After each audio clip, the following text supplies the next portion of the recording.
Thanks for your testimony, President Harris. I want to talk about jobs, specifically accelerating economic opportunities, growth, particularly in Upstate and the Finger Lakes region. You mentioned about jobs and businesses. Well, businesses need workers and workers need housing.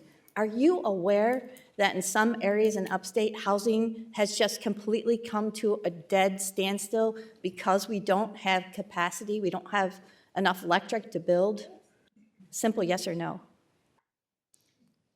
In Ontario County, we have over 500 units, residential units on hold because of capacity issues. Thank you for the question, Senator. I am aware of a number of areas. I was thinking of an area in Rochester that I'm well aware of as an example of this. And I think it's important to note that the governor in her executive budget is recognizing two things among many. One is the need for housing, right, and a commitment to continue to build housing. But two, importantly, the ways in which we can really ensure economic development occurs through the upgrade of our grid. I just wanted to know if you were aware that we have a crisis situation right now where we can't build residential homes because we don't have electric capacity. And then my next question is, why is there this massive push, this massive rush to retire existing power sources when we can't even meet the demand for current basic housing needs?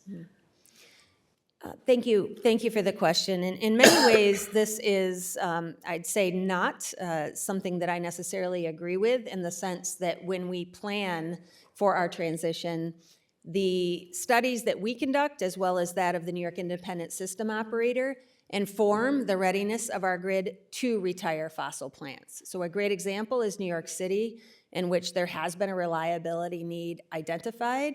And I'm frankly, sorry, I have to cut you off. I only have 50 seconds left. But there will be solutions advanced I'm hoping toward that in this budget that there will be something to resolve that issue. And also, can you just quickly tell me what's included in this budget to make energy more affordable for the working class?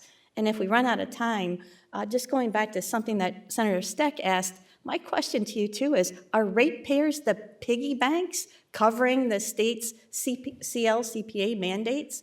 You mentioned that we have a cost for the CLCPA. What is it? So certainly, when we're outside of this venue, I'd be glad to really share some resources with you that may be useful.